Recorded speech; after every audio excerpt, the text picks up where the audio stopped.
Agradeço essa homenagem, né? Espero não decepcionar, porque, como honrando meus ancestrais, a gente não está aqui a passeio, né? E vou e digo que vou visitá-lo, né? Porque como a gente não tem nenhum lugar, né? Um corpo desaparecido implica em não ter um lugar de memória e de honrar os seus. Esse busto inaugurado aqui nessa Câmara Municipal para nós é um lugar de visitação, tá? Assim como todos os outros. Espero não decepcionar meus ancestrais, mas eu acho que quem me conhece sabe que eu não estou nessa vida a passeio também não, né? Agradeço, então, o convite do senador, especificamente para tratar desse tema, né? E a indicação da Articulação Nacional de Luta contra a AIDS, que abriu mão de falar para me abrir esse espaço, né? Como membro do Núcleo de Estudos de Prevenção da AIDS que eu coordeno, que existe há quase 25 anos, e como pessoa que há praticamente 30 anos, né, desde bem do início da epidemia, está nessa luta pelo compromisso com direitos humanos, né? Eu queria ressaltar também que eu sou, neste momento, presidente da Comissão de Direitos Humanos do Conselho Federal de Psicologia e indicada e eleita pela sociedade civil, né, como representante da sociedade civil no Conselho Nacional de Direitos Humanos da Secretaria da Presidência, né? Então, fico contente do Lúcio ter podido vir, né, representar o ministro. Eu represento a sociedade civil neste espaço, tá certo? Né? Então, eu tenho uma apresentação que, né? Antes de mais nada, né, queria retomar um pouco a fala dos que me antecederam, né, para dizer que, de fato, a história, os direitos humanos estão profundamente implicados, como todos que falaram antes, na garantia do direito à saúde, que é, no nosso caso, constitucional. Né, existe uma relação eventualmente conflituosa entre direitos individuais e coletivos, mas nós, no Brasil, temos desenvolvido uma teoria, né? Eu estou esperando aparecer lá, não sei como é que é. Como é que é? Corta aí meu tempo. Eu não sei como é isso. Bom. Só para dizer que já houve um acordo aqui na mesa. Todos ganharam 10 mais 5. Eles estão pedindo, dá para ela 20 mais 5. Oba! É a mesa que articulou aqui. Ok. Acho que não vou precisar disso tudo, né? Mas eu queria dizer que eu vou, antes de dar alguns exemplos e casos específicos, né, dizer que nós temos, tá certo, uma abordagem dos direitos humanos que é muito distinta e que depende de um trabalho coletivo em frente, neste momento específico que nós estamos vivendo, para definir o que é direitos humanos, né, e separá-lo de uma produção que é herança da ditadura, claramente, porque quem produziu foram os torturadores que, ameaçados de serem perseguidos. A noção de direitos humanos é direito para bandido, né? Isso é fundamental, nós fazermos o debate político ideológico e recolocar os direitos humanos no lugar onde ele deve estar, tá?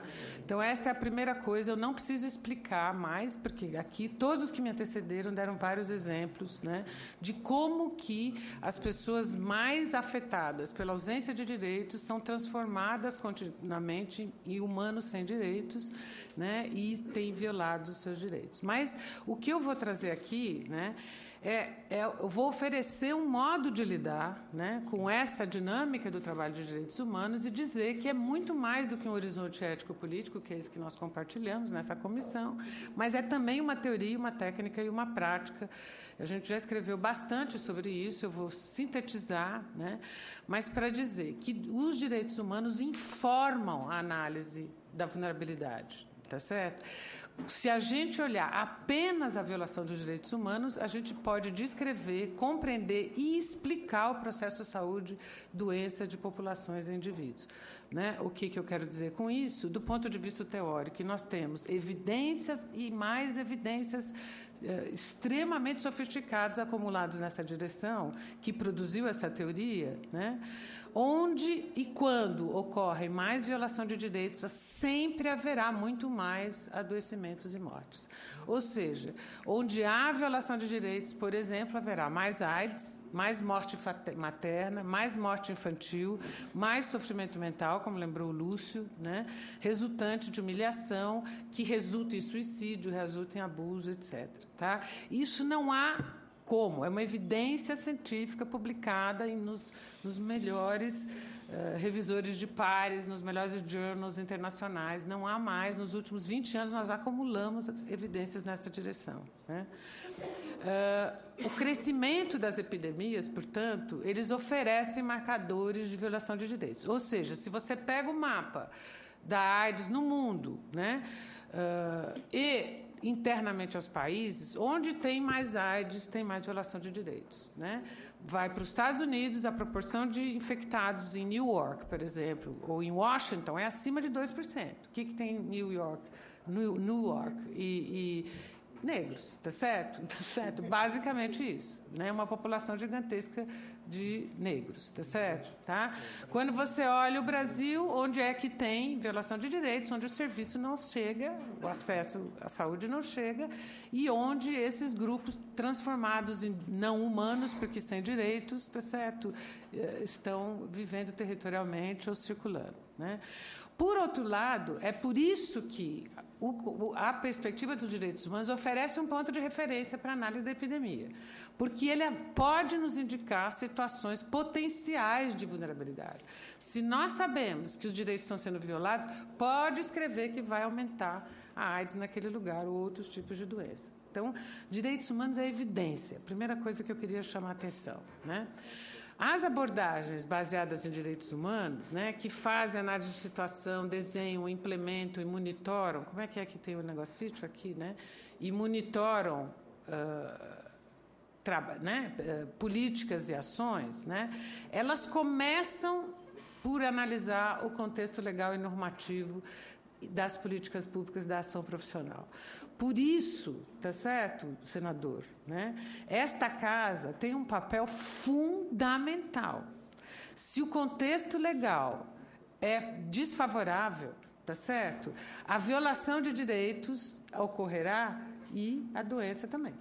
Tá certo? E vai informar e inspirar e atravessar do Oiapoque ao Chuí, tá certo? Do plano federal ao municipal, até a escola, até o plano local, tá certo? Aquilo que deve ser tratado no plano dos direitos, tá certo? Então, lembrando, né, que nos princípios dessa abordagem que eu estou chamando a atenção, que é ultra sofisticada e atualmente domina, vamos dizer assim, hegemoniza aquilo que se faz nas Nações Unidas, tá certo? Mas foi coproduzida por nós aqui, né? Alguns dos princípios de trabalho neste campo são a participação, e a participação, eu quero ressaltar, autônoma, tá certo? Não chapa branca, tá certo? Com autonomia para poder fazer a crítica, e eu me orgulho de, nos últimos 30 anos, ter contribuído para todos os governos, porque o meu objetivo não é partidário, meu objetivo é proteger as pessoas da AIDS, tá certo? Mas nunca fui chapa branca, tá certo? E nenhum deles. Estou aqui exercendo minha autonomia. Preocupado com a não discriminação, preocupado com a responsabilização, com a disponibilidade de serviço, com a acessibilidade, com a aceitabilidade de serviço. Se não há participação, a aceitabilidade não está garantida, né? Nem a qualidade, e a integração, no caso da saúde, com outros direitos. Esses são os princípios dessa abordagem. Então, no SUS, quando a gente olha aquilo que está consagrado na nossa Constituição e instituído em políticas públicas bem claras, que passaram por normativas desta casa, tá certo? O SUAS, o SUS, os sistemas educacionais e a inspiração das leis para os operadores de direito, o nosso trabalho será sempre examinar, o quanto os governos, no plural, e o colega tem razão, não é só o governo federal, né, regulamentam, respeitam, protegem e efetivam direitos, né? Ao fazer isso, a gente vai estar lidando com uma noção de trabalho de direitos humanos de que, se a gente lida com o direito consagrado na Constituição, é obrigação do Estado respeitar, abster-se de interferir no exercício do direito, por exemplo, de um sexo consentido, tá certo? Não é para interferir nisso, né? Proteger, evitar que outros interfiram no exercício do direito, ou seja, que algumas religiões tenham privilégio sobre outras, por exemplo, para normatizar o país, né?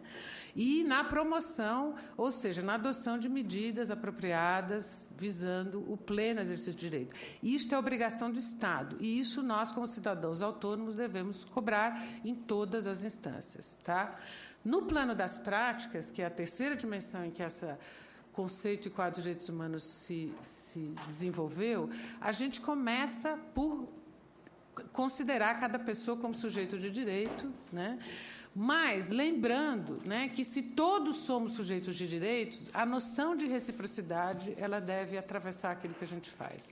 Ou seja, né, o que é meu direito tem que ser seu direito também, não pode ser meu privilégio. Nenhuma religião pode ter o privilégio de ocupar e dominar e destruir o Estado laico, tá certo? Nenhuma opção sexual pode ter o privilégio de normatizar as outras. Como combinamos, agora é mais 5, vai ser mais 10. Tá. Então, vou passar, então, para alguns casos, exemplos, alguns já foram colocados aqui, que fazem a gente pensar.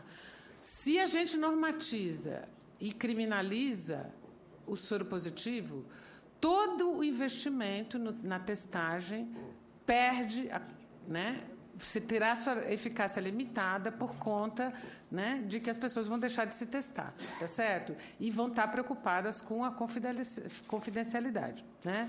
Ou, se a gente não garante o acesso ao tratamento, não adianta se testar, e isso a gente viu já nos anos 80, né? Eu vou pegar especificamente o caso da transmissão vertical, porque eu eliminei as outras que já falaram antes de mim, né? A gente tem condições nesse país e nesse momento, técnicas para reduzir as taxas de transmissão vertical no Brasil para 2%, tá certo? Porque não 0%, 1% seria o limite da terapia e 1% seriam situações que fogem ao manejo. O que a gente tem neste momento? O Ministério estima 12 mil o número de gestantes soropositivas a cada ano no Brasil. A maioria muito jovem, tá certo? O que está havendo aí? Está havendo uma violação sistemática de direitos humanos pela não solicitação do teste anti-HIV. Quando se solicita, não se dá retorno do resultado em tempo hábil, há poucas consultas de pré-natal, a admissão para o parto não tem resultado do teste anti-HIV e aí não realiza o teste rápido. O teste sendo positivo quando é realizado, né, não se realiza os procedimentos desejáveis ou acontece a amamentação do bebê sem orientação, portanto, não teve acesso à informação de que isso não deveria acontecer. Isso é inaceitável.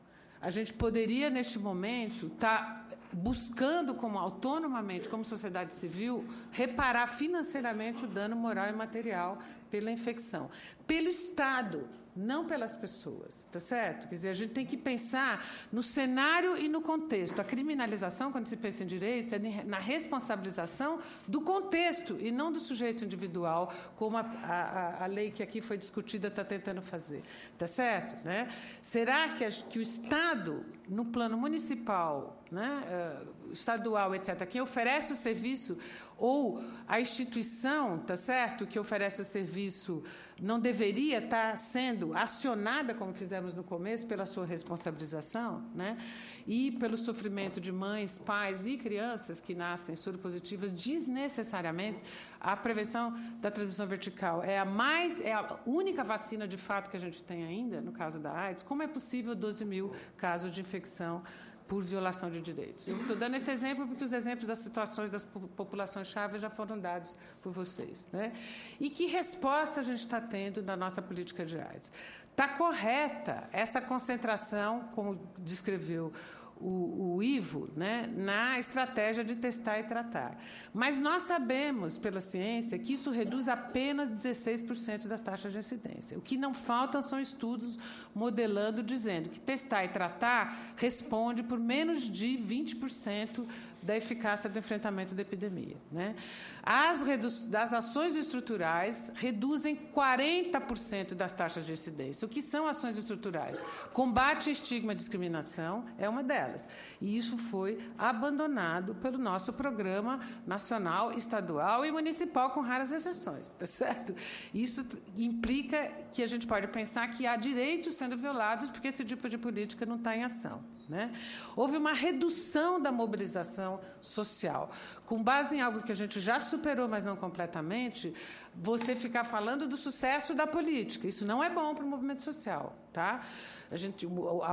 O movimento social tem que mostrar onde o copo está vazio, não onde o copo está cheio. Porque senão a gente não se antecipa aquilo que pode ocorrer na situação, né?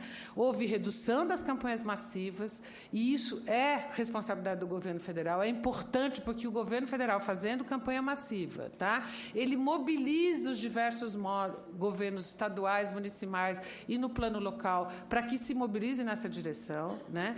Houve redução do estímulo ao gestor local, às escolas e às secretarias, e a solidariedade nas ações promovidas por pares. E houve uma individualização da responsabilidade, descontextualizando, tá certo? O fato de que o programa, né, os programas federais, estaduais e municipais são mediadores fundamentais, como eu estava dizendo agora há pouco, né, dos determinantes sociais. A gente não acabou com o racismo, com a homofobia, com o sexismo e com a discriminação de portadores de HIV nos anos 90. O que a gente tinha e teve era um programa excelente na defesa dos direitos humanos que, ao fazer a mediação, diminuía e mitigava o impacto dos determinantes sociais na vida individual e na vida de determinados segmentos sociais, tá certo? E vou acabar, né, porque eu sei que eu tenho pouco tempo, né, eu vou pular a parte internacional, né, e vou dizer, né, isso que não é aceitável, do nosso ponto de vista, 42 mil casos como anuais, tá certo? Tá certo? Como parâmetro de controle da epidemia, tá certo? Isso implica, né, que a incidência de AIDS por geração, né, os nascidos de 70, 80 e 90, tá? Os nascidos nos anos 90 têm um risco 3,2% maior do que os dos anos 70, porque tem mais vírus circulando. Tem mais gente portadora, tá certo? 50 mil por ano vão se acumulando. E menos investimento na promoção e proteção da infecção pelo HIV entre os jovens, porque isso foi abandonado, tá certo? Entre os homossexuais, já foi dito, o risco é 6 vezes maior do que em 1970, pelo mesmo motivo. A gente não pode estar cego a esses dados. Já se falou aqui de que algumas populações são desproporcionalmente afetadas, tá certo? E eu queria finalizar com este conceito, senador, que é muito importante no momento que vocês estão vivendo nessa casa. Há uma confusão enorme entre aquilo que é o discurso dos pastores politizados, cheios de dinheiro, tá certo? Querendo desenvolver o seu poder e ocupando o cenário da mídia que eles ocupam por concessão, ou mídia que eles ocupam por benefício do apoio que tem na grande mídia, são muito diferentes dos seus fiéis. E nós temos que ter clareza disso para não ter medo de fazer o bom debate. Tá certo? Muito diferentes. E eu vou dar alguns dados, tá certo? Tá? Primeiro, né, quando a gente faz a pesquisa nas escolas, tem milhões de pesquisas mostrando isso, eu vou pegar a mais recente que eu coordenei. Há diferença entre religiões e religiosidades das meninas de ensino médio só nas opiniões. Na prática, eles fazem exatamente igual, sem diferença da religiosidade e da filiação religiosa.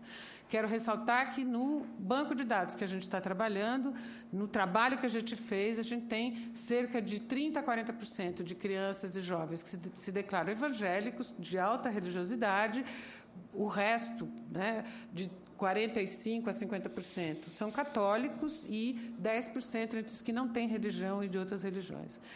Pais cristãos e não cristãos, quando a gente consegue ultrapassar o aterrorizamento que esses pastores têm feito nas diretoras, inclusive as que são evangélicas, né, adoram que a gente chegue a fazer prevenção nas escolas, né? E a gente tem vários casos em que a prevenção existia, muda a direção, uma pessoa adepta ao fundamentalismo, em que a prevenção existia naquela escola durante 10 anos, se abandona a prevenção, em 2 anos aumenta os casos de gravidez na escola. Nós temos dados empíricos do quanto que a violação de direitos implica em mais problemas, tá certo? E não ao contrário. Alguns outros dados, né? Não há diferença entre as religiosidades na idade média de início da vida sexual. 14 anos. 14,6 anos, mais para 14 entre os meninos, mais para 15 entre as meninas, né? E quero só ressaltar que essa pesquisa é feita na Alta Serra, isolada, tá certo, do interior, em cidades de beira de estrada, de alto fluxo, né, em cidades à beira-mar e em grandes centros urbanos, seja no centro mesmo, na cidade oficial ou nas periferias do centro. É uma amostra bastante significativa. O uso de camisinha na relação sexual é 69% na primeira relação, e a última relação sexual, sem diferença de religiosidade, com pessoa do mesmo sexo, é 11% entre os jovens. Tá certo? Vocês estão vendo... Estou ressaltando esta importância entre a diferença entre os pastores e os fiéis. Há uma concordância com a educação sexual. A idade média, quando você pergunta para os meninos e meninas no ensino médio, que eles acham que a educação sexual deve começar, é 12 anos. O que eles estão nos dizendo com isso? Que eles estão lá vendo os coleguinhas precisando da educação sexual, desde os 12 anos. 93% concorda que a camisinha protege, mas 42% tem confiança no parceiro e, com a confiança no parceiro, abandona a camisinha. Confiança no parceiro não protege da AIDS, a gente sabe, né? Erros de informação que a gente não via 10 anos atrás sobre prevenção. 20% a 40% não sabe usar a camisinha corretamente. Ninguém sabe nada sobre transmissão vertical. E isso explica um pouco os dados que a gente tem de não diminuir a transmissão vertical com condições de ser quase zerada. Ninguém fala direito sobre seringas e sangues, tá certo? 41% dos jovens não sabem onde fazer o teste.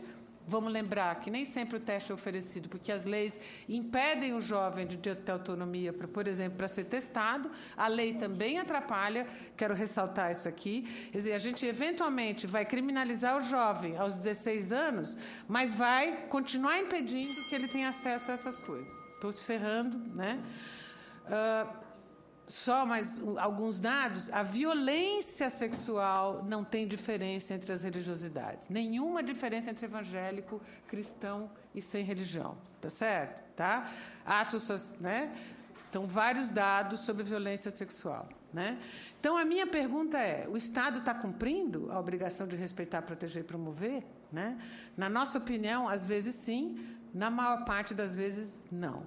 E eu encerro, né, dizendo que o modo da gente trabalhar os direitos humanos nesse momento especificamente é lembrar da frente entre as pessoas que defendem direitos. A gente não pode brigar entre a gente, tá certo? O inimigo do lado de lá é muito maior. Seria infantilidade fazer isso, tá certo?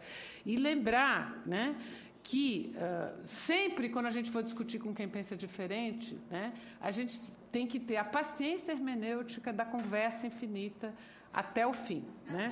Porque a gente sempre vai considerar que a nossa cosmovisão, como diria o Boaventura Souza Santos, é melhor que a do outro. A gente nasce assim, cresce assim e vive assim numa sociedade pluralista, tá certo? Então, esta paciência, como diria o Boaventura Souza Santos, tem que ter na cabeça que todas as culturas, eu substituo pelo termo religião, dá na mesma, ou pelos diversos discursos sobre prevenção, dá na mesma, né, aspiram a validar os seus valores. E cada cultura, ou cada religião, e cada discurso, sempre será incompleta na perspectiva das outras. O que nós devemos fazer é defender a igualdade, sempre que a diferença gerar inferioridade, e defender a diferença, sempre que a igualdade implicar em descaracterização. Este é o modo que a gente propõe no trabalho cujo